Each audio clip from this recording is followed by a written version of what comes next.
Good morning, everyone, and welcome to our Roundtable. Today is Sunday, August 21st, 2016. Our subject is mind. The golden text is Philippians 2. Let this mind be in you, which was also in Christ Jesus. So we will continue what we've been doing, identifying ourselves with the one mind. What do you have to say about that, or what would that entail, knowing that you are the image and likeness of mind with a capital M?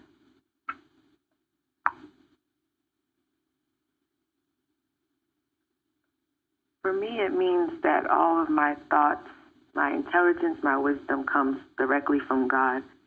And that helps me to prepare for the day, just to know that I will know everything that I need to know when I need to know it, to do the things that I need to do, that God wants me to do in that day. And if I'm thinking bad thoughts or negative thoughts, it's a good reminder for me to get back to that all my thoughts come from God, so they can't be my thoughts, anything negative. And that's helpful for me. Thank you, Dee Dee.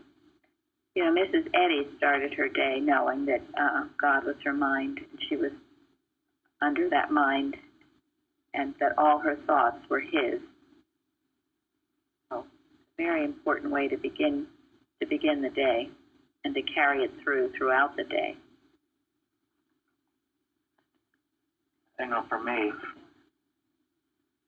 there's a common excuse for why things happen, and that is, I don't know.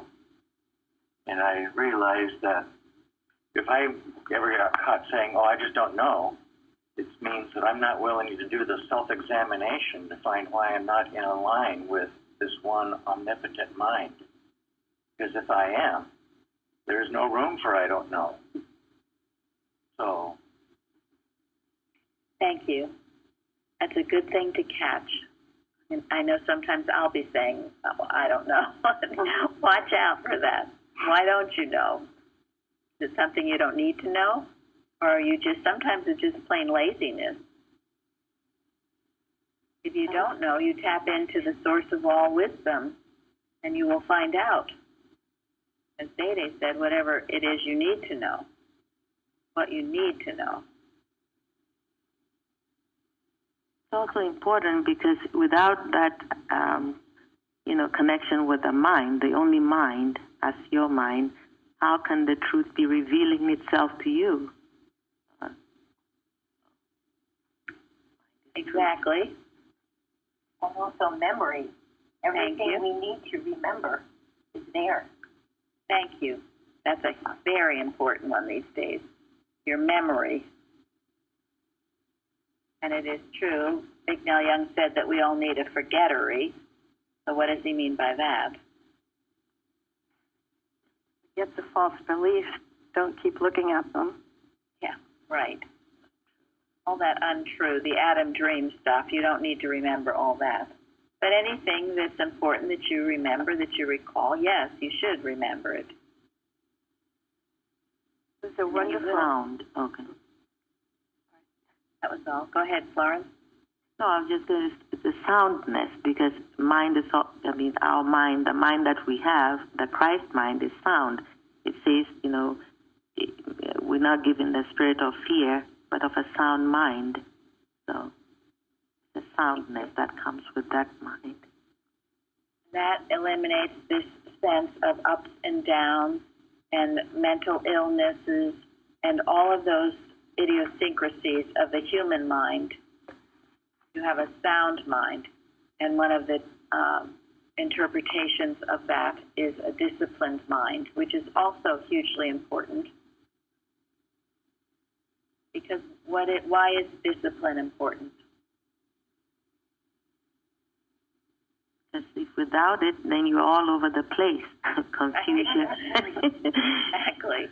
Because the false beliefs are aggressively trying to tell you that they're true.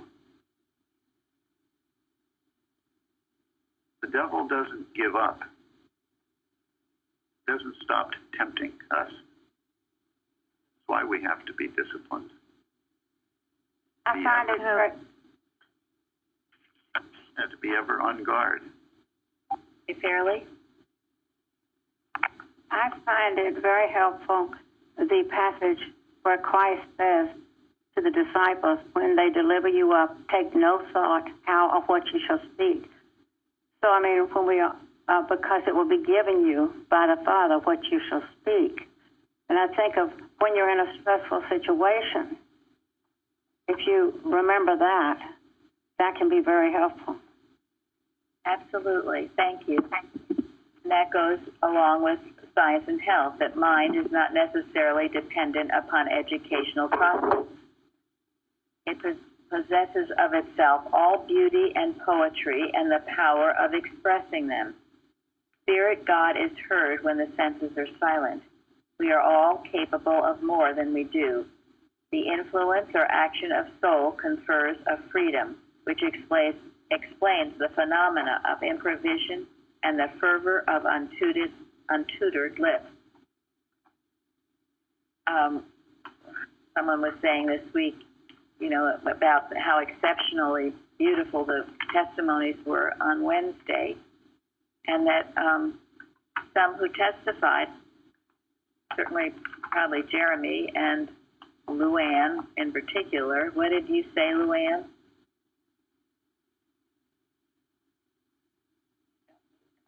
About what? About testifying.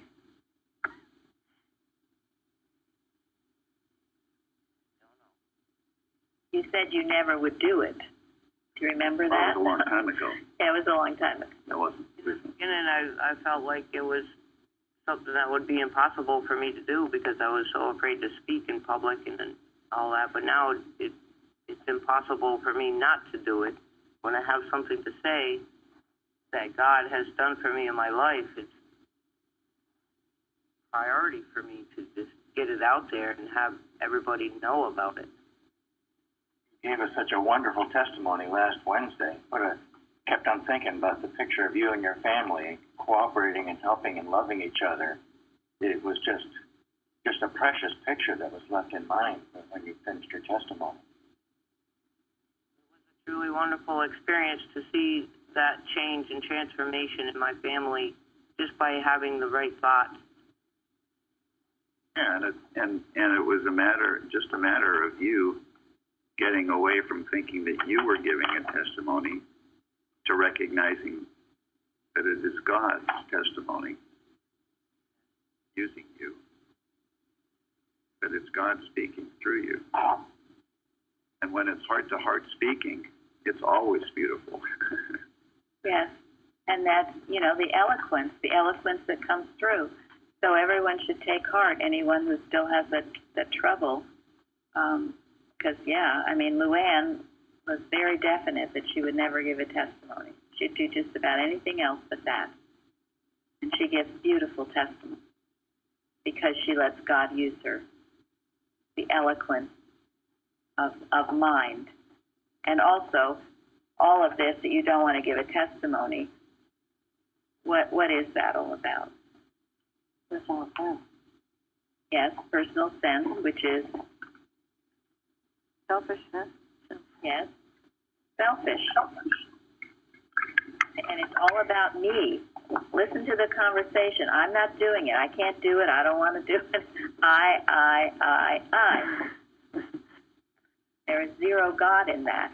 If there is zero God in that, you cannot be His image and likeness, can you? And you shouldn't give a testimony. You shouldn't. That's true. And that's why you've got to, we call it wet bullets sometimes. To get I out of the way. To get I out of the way and let God use you and let something eloquent come forth that will meet the need. One of you told me that, she shared that meeting with someone this week and how much it meant to her, how healing it was to hear one testimony after the next of all kinds of healing, of how you're using this truth. So it was the eloquence of mind speaking. That does reach the heart. So don't ever think that you can't speak, because there again, that's probably true. You can't. But you let God work through you. also holding in the wrong image of the people that are listening. Pardon me, Luann? I said it's also holding in thought the wrong image of who's listening. That's true, because what are you thinking? That they're judging you or... That's right. You're saying there's not one mind. That's right, you are. I liked what... Oh. Go ahead. I liked what Gary said on the forum about letting this mind be in you, and that one has to be humble in order to do that and get self out of the way. And it's right there. We just have to let it in. And sometimes that's not easy to do. Yeah. But it's not like you have to go out and find this mind somewhere. or spend years and years in school to discover it. Well, in fact, you better not. Be forced. Yeah. In fact, if you think it's in a special place or that you acquire it in a special way, you're missing it. Because it's natural. It's naturally part of every one of us. I think it's just really a humble obedience to what God is saying, accepting it, and then, work with it, make it real in your heart. And that's part of the discipline, isn't it? So to yield, to yield all this human belief, human sense of who I am or who others are. I was one person that said I would never give a testimony, and practitioner laughed. I thought, why is she laughing, But then I had so many blessings from God, and I was so grateful that I wanted everyone to know that whatever their problem is, it can be healed. Thank you. I was one too. And no one, all these years I've been in science, no one had ever said I should give a testimony. I was shocked that she would tell me that. I said, what are you talking about? I don't give testimonies. I don't talk in front of people. And she said, when you're grateful enough, you will. Otherwise, you are a selfish you-know-what. and I had to, in my heart, she was 100% correct. Yes, she was. And I knew it. So I got off my duff, and my knees were shaking, and I was scared to death, but I said something. And then it gets easier. It feels good to give a testimony, too. I know a lot of times beforehand, I get really, really warm, like I'm going to light right on fire, and then it just goes away after that, and I feel much better. So it's true. And there was one time, quite a long time ago, that I didn't give a testimony, and I felt like that all week. It was awful, so I won't do that again. I think we've all been there. The fear is like you're exposing yourself. Well, it's nothing to do with yourself. It's all about glorying to God. I'd rather hear a 20-second testimony that gave praise to God, because that is going to lift somebody's heart. And just to confirm, like with everybody else, you should have heard me the first time I stood up and gave a testimony. Somebody said afterwards, you didn't even sound like you. You sound like some scared, terrified person. But, hey, you got to break it down, break down this resistance, and start somewhere. Yes, yes. And in doing that, as we've talked about, you're handling animal magnetism. You're learning a tremendous amount. And animal magnetism is a belief that there's another power besides God. You can't testify. That means you're afraid. You're afraid of the people. You're afraid of yourself. You're afraid of this. You're believing that there's a power besides God, and it's got you sitting there in your pew not doing what you should do. So you break that mesmerism. You get up. You obey God, and you will. You'll be amazed how much better you feel. You'll feel a lot better. And it gets to a point when, as Jeremy says, if you don't do it, especially when you've got something good to give, you're going to feel not so great because you disobeyed God. I mean, we might as well shut Wednesday nights up. Someone told me recently in one of the, and maybe it's more than one, but in a branch church, they only have Wednesday meetings once a month or something because there just aren't enough testimonies. That is so incredibly sad. Or is the same few people always giving testimonies? Yes. And that's why I know there are many of you who don't give often, and you can. We love the freshness, the variety of all of you speaking. And you just wait in line. You queue yourself up, and Sharon will eventually call on you. And if we go over time, so be it. You know, I just wanted to say that... That Tom from New York? Go ahead, Tom. You know, a church that only has Wednesday evening service once a month, it strikes me they're suffocating from the organization. Because let's just say no one's going to give a testimony. Well, why can't we have a roundtable on Wednesday night? Why can't we have more prayer? More readings until then people start doing testimonies. Why abandon the Wednesday evening testimony because no one is? Thank you. You work harder. Absolutely. But they wouldn't be allowed to do that. That would be, unscripted, and it would be outside the organization. But that's where being independent allows you to do those things. Thank you. That is a You work harder. great point. Absolutely. Because once you start backing down, you have it once a month. So then, what day is it? Is today the day we do it? No, maybe we don't. Pretty soon nobody's coming once a month. Worse, that we're told that Wednesday is a light into the world, and that people know that no matter what, this place they can come for help. Hear Bruce help you. And stop that, the doors are closed on newcomers. Yes. That's really agreeing with the error, isn't it? And going down with it. Exactly. It is. And that's not science. No, it It's isn't. not Christian, and it's not science. Thank you all. Wonderful points. And remembering what I read, that was citation 4, page 89 in Science and Health. Mrs. Eddy says, we are all capable of more than we do. So ask yourself, what more can I do? And it's important to always be, to some degree, pushing yourself a little bit. Don't sit back, but give more. It was a great point of Tom's. Instead of closing, they should have been praying or doing more, having a round table, doing something, but not backing off like that. So, okay, well, eloquence is a part of mind, and as you're expressing that mind, you will become eloquent, because that's how it works. The responsive reading says, keep sound wisdom and discretion.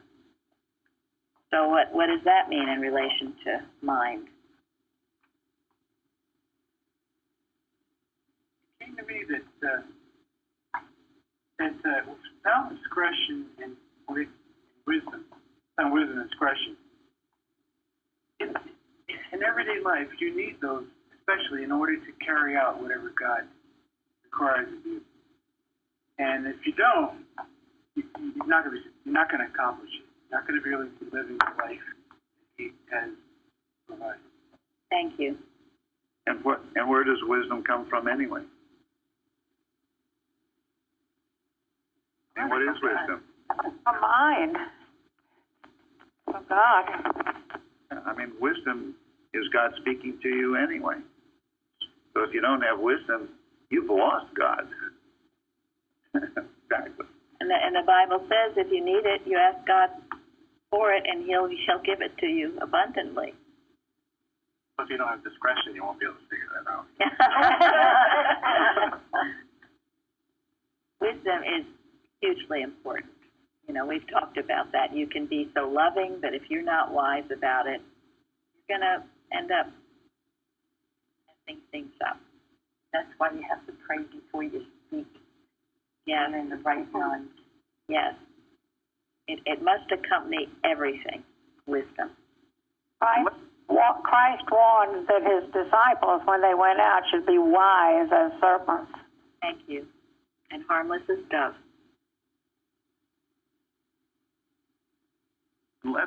Let's not forget that there's no separation between me and God. No separation between me and mind, or between me and wisdom. It's not like you can lose it. It's there.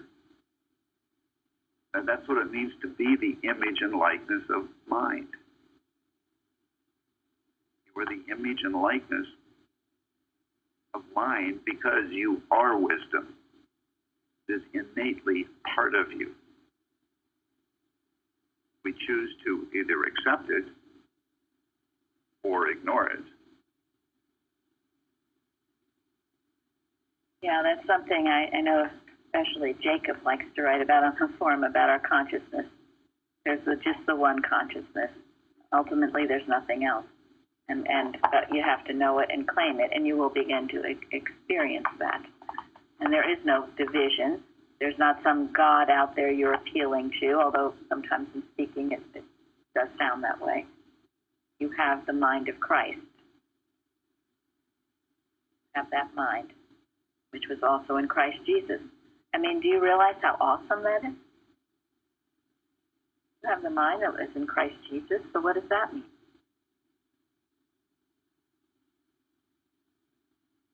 You can see correctly as he God loves did. me. I'm grateful for that.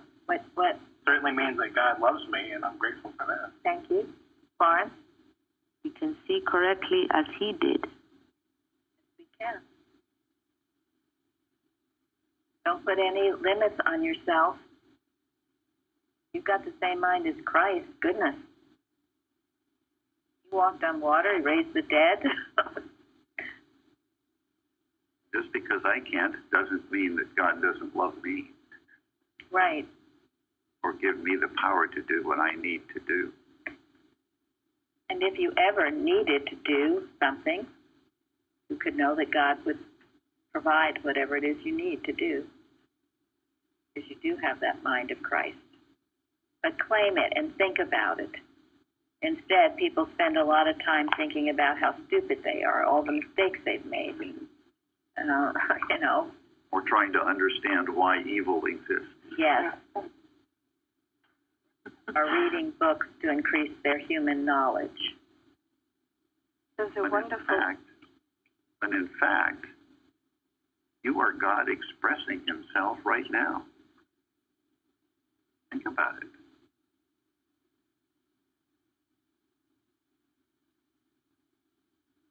Who else was trying to speak? I was going to say, there's a wonderful poem on the website under publications. It's An Angel Waits by Art Anchor, and it just tells about how someone is just... Why don't you just read it, too? Oh, okay. Angel waits. I kept an angel waiting outside my mental door while I, in ignorance, battled helplessly with a problem I never had before. Foolishly, I parried with the devil on his own familiar ground. What self-righteous esteem cluttered my consciousness to believe I alone could make Satan go down. The longer I kept up the argument, the worse I began to feel, until my angel, still patiently waiting, whispered, "Go to God. This problem is unreal." Suddenly, all arguments were silenced. My thoughts soared to God and rose to higher ground. The problem no longer existed, and the devil was nowhere to be found. Beautiful. Thank you. Dear Art Anchor, that is just beautiful.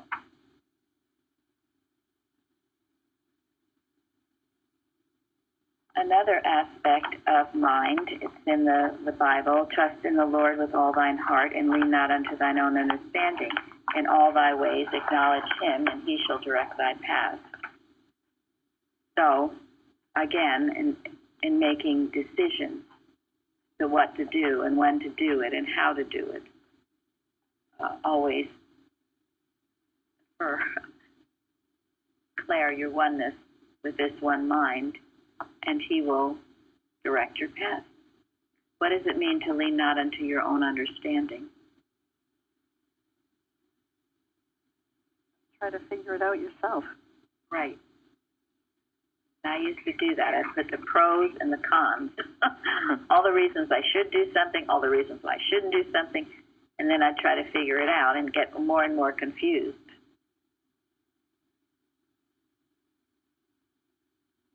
So don't go there. I think this is something very beautiful. It's in the Blue Book on page 116, where Mrs. Eddy says, when you are in perplexity or doubt about some important question that must be decided, keep your mind still. Cease thinking and wait, that the still, small voice may speak. No words may come to you. Nevertheless, you will have asked your question. Wait. When the moment arrives, the decision you will have. I have followed that, and it works. Or sometimes, perhaps I'll have a question. I'll keep it in mind maybe before I go to bed. I'll ask God about something or what direction I should take. And sometimes I'll wake up in the night and the answer will be there, or first thing in the morning. But get your thought quiet and still. Very often it doesn't come until you need the answer, which means it could take weeks or months. You don't need the answer right this minute, even though you want the answer right this minute. It won't come. It'll come. You need it. It will be there, and it will be very clear.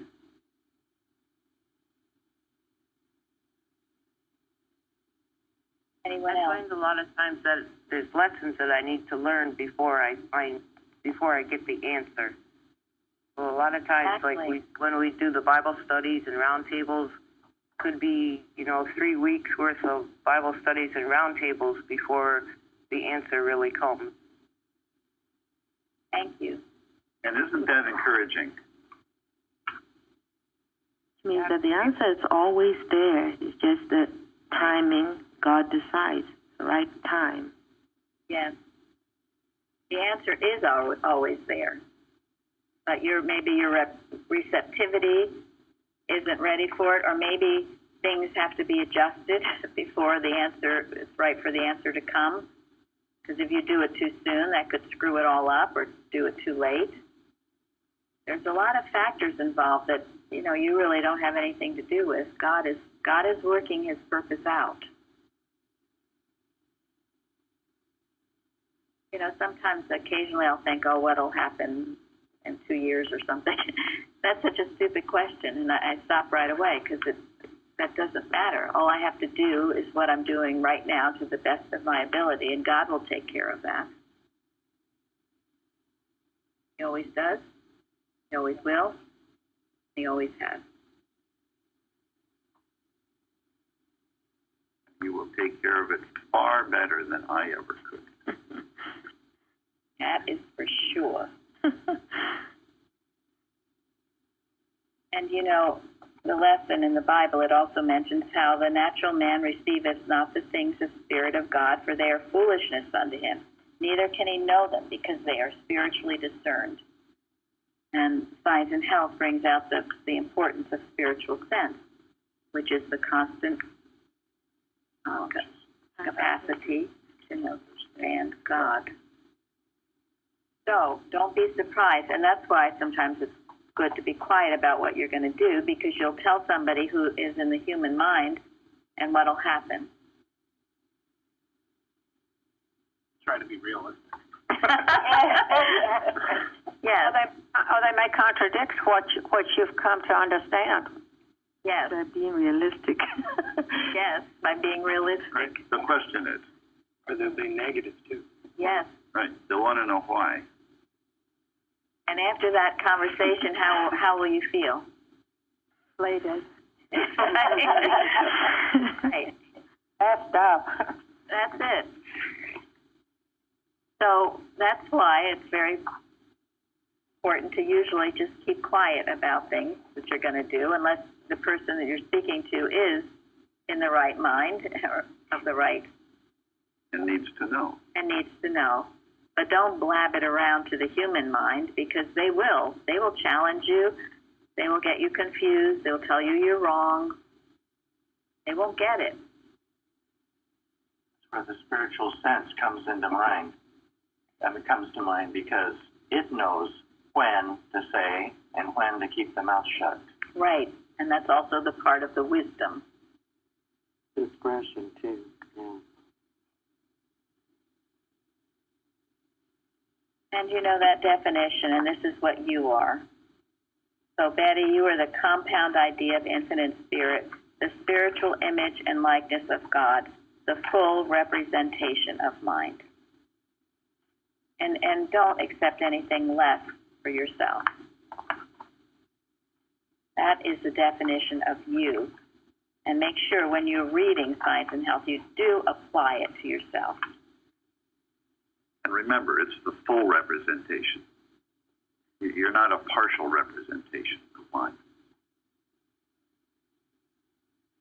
You know, that other statement kind of blew me away the other day. A constant capacity to understand God? Always have the ability and the capacity to understand God? Well, it's a pretty awesome thing to think about. It certainly is. It's an awesome topic. And how much better your time would be spent on thinking on these things than about your past history and everything that's wrong with your life. It's why you block God out when you do that. You can't connect. I love this story, you know, the woman at the well, and that Jesus knew her need and could answer it. And it was the opposite of clairvoyance. What is clairvoyance?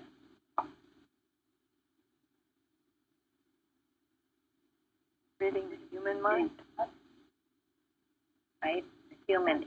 Reading other people's thinking. Yes, on a human level. You don't have the mind that is Christ. You're humanly, have you ever heard, we used to have that expression, you're trying to psych somebody out.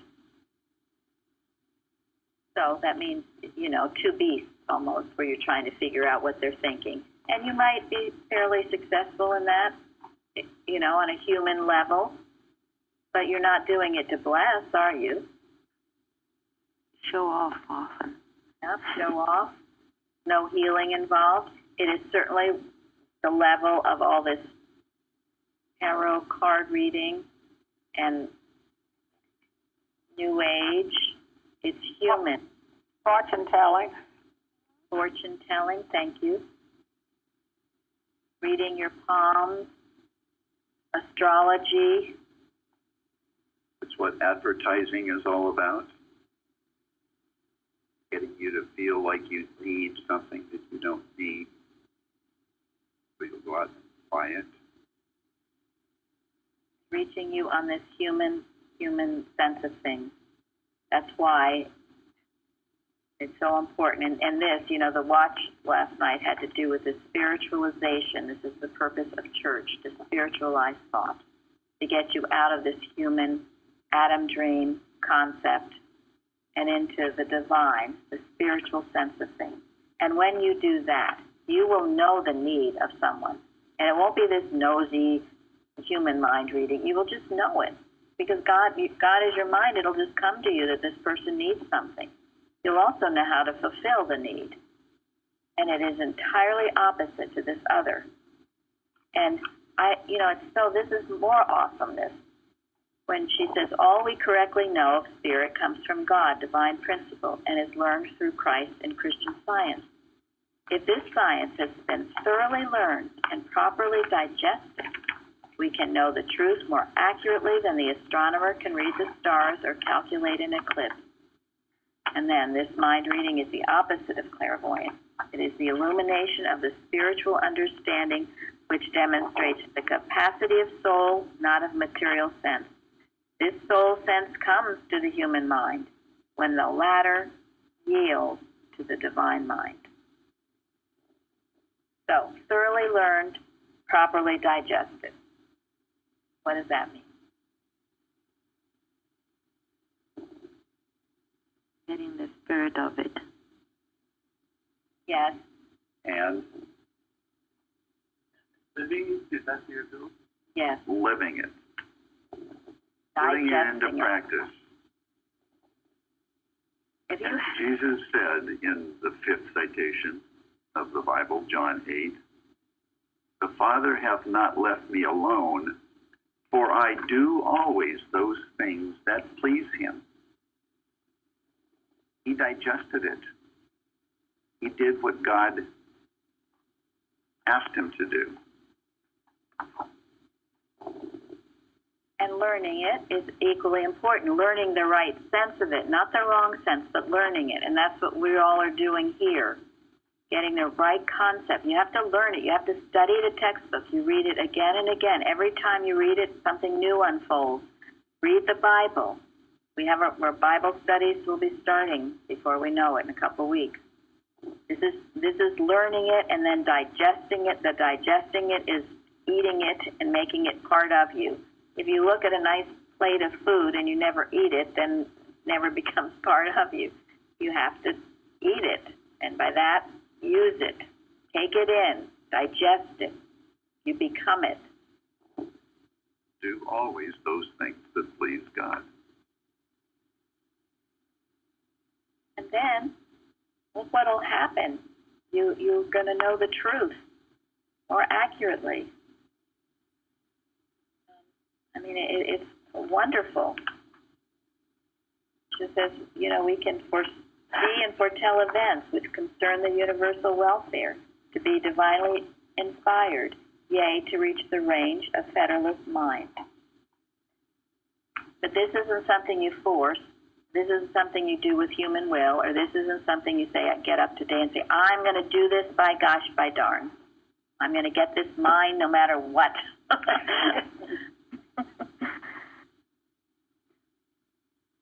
It says, Gary said, do those things that please God. You obey God, and it comes. If you say, I'm going to get this mind, then it's really something separate from you to begin with. Yes, it is. Thank you, Florence. Absolutely. You're putting in the separation again.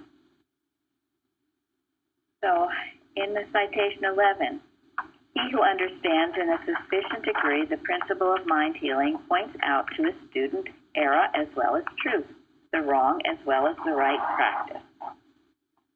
Okay. Anyone want to comment on that?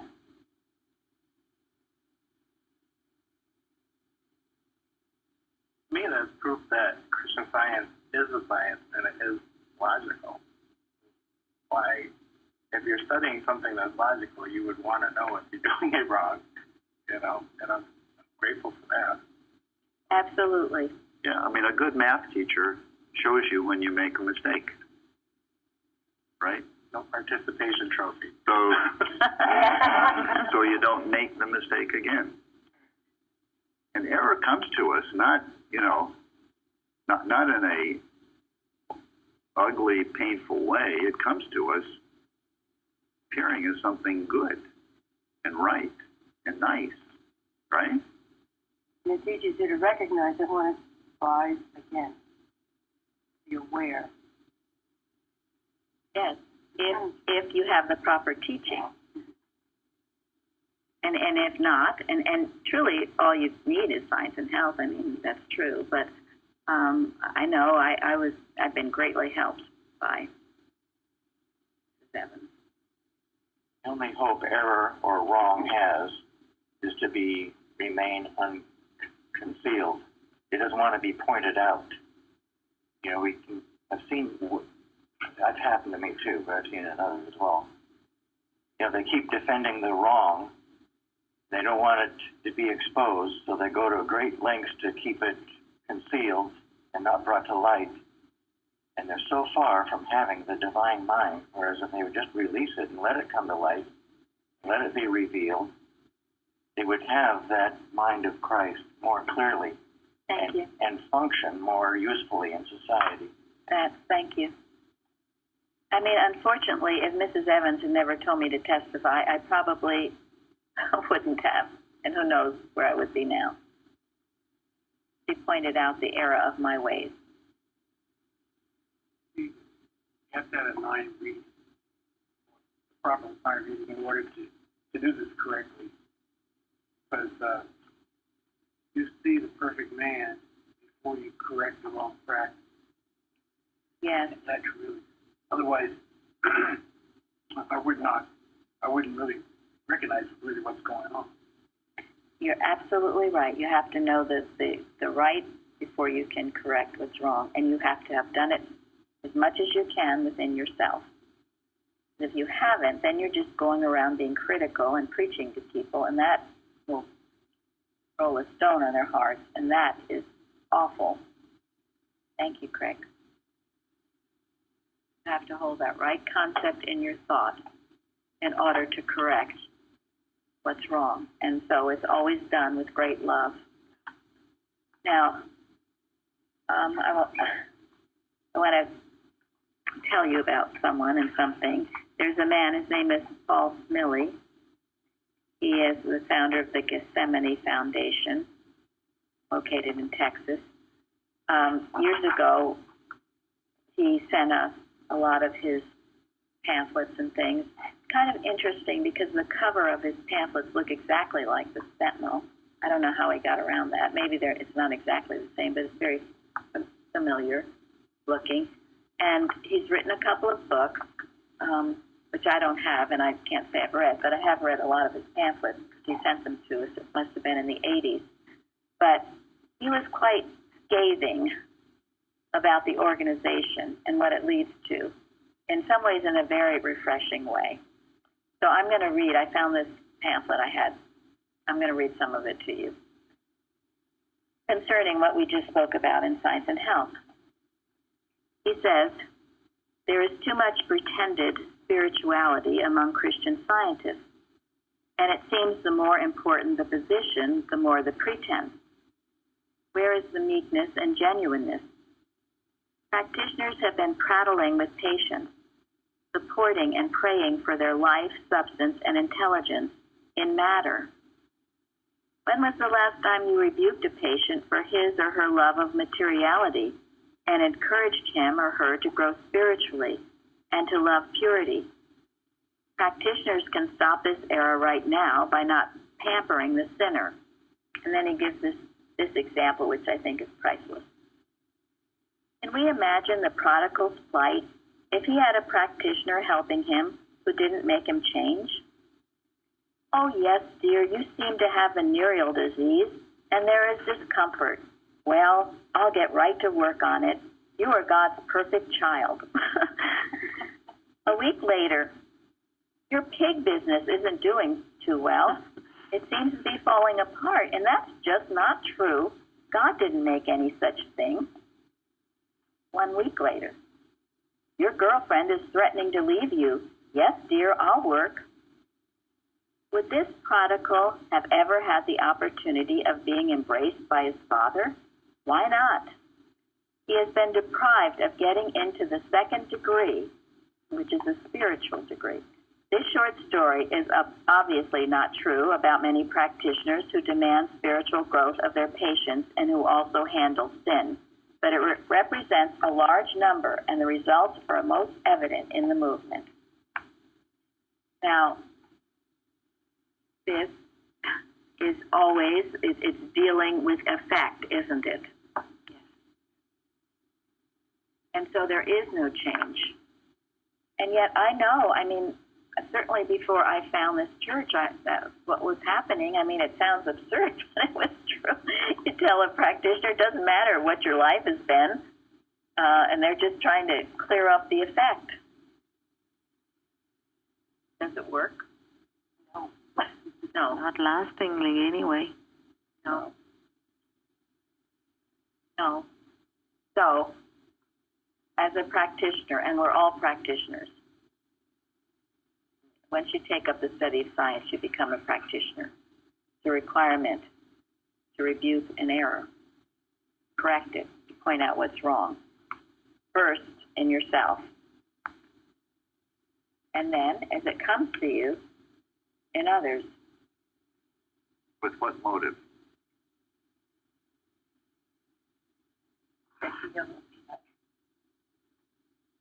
God's glory. Now, what does Mrs. Eddy say the only motive is for healing? To heal. Love for God and man, the true incentive. Love for God and man. Yes. If you really love someone, they need to be rebuked. You will not withhold that rebuke if you really love.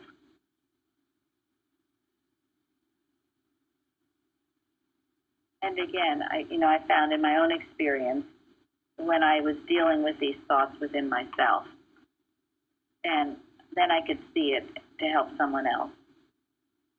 And I did feel motivated by love because I knew how horrible it was to stay under that bondage of that belief. You want to free that person of it. So remember these things, and remember it is part, as you're expressing as the image and likeness of mind, that also includes the correction of a mistake, wouldn't it? Yeah.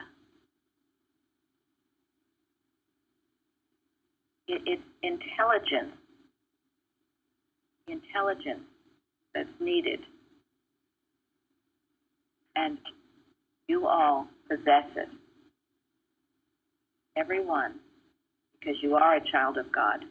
Maybe you just haven't been sufficiently aware of it. Anyone else on this?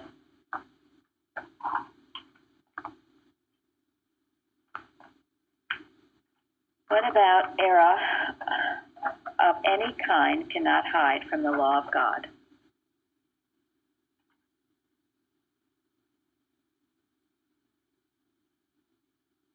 How's that? I used to do a pretty good job of hiding. Maybe you thought you were hiding. Right. Simple statement of truth. Everything comes to light at some time, in some way. It's one of the absolute certainties of existence. It's going to happen. Certainly one thing to keep them declaring and knowing. In all your experience, if there's any error in your body, it'll come to light. It'll be exposed and healed. If there's any error in your thought, your thinking, God's light will shine, and it will be revealed what it is, so you can make the needed changes. If an error is going on in your home or in your business, you can't hide from the law of God. Just like Heidi's testimony, that was such a beautiful testimony she gave Wednesday, where someone was maliciously doing things to her in her classroom. Work was done, and the error came to light. Was found out, and then it ended up removing itself. Error in our church, if there's anything that's going on that's unprincipled or unright, can't hide from the law of God. It will come out. Anything in your community that's not right, that's going on in your neighborhood, can't hide from the law of God. It will be revealed and come out and to be healed. And certainly in our nation, we can certainly be knowing this truth now as this election process is going on. Error cannot hide from the law of God. It will be revealed. It will reveal itself.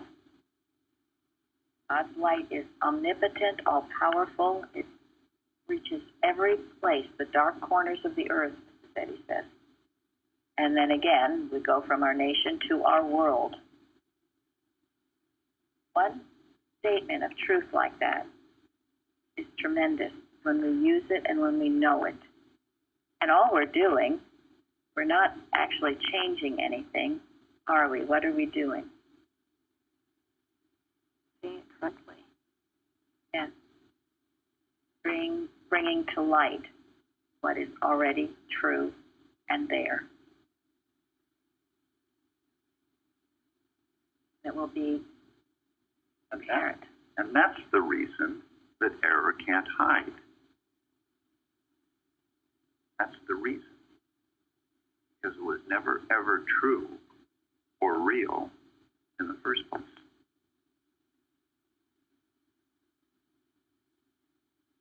Just a false concept of a right idea. the mesmerism, and that keeps it in its proper place. So this week, think about the awesomeness of mind, what that means to you, and how you can embrace and express it more. I'm going to conclude now with some selections from Message for 1901 by Mrs. Eddy. Give us, dear God, again on earth, the lost chord of Christ.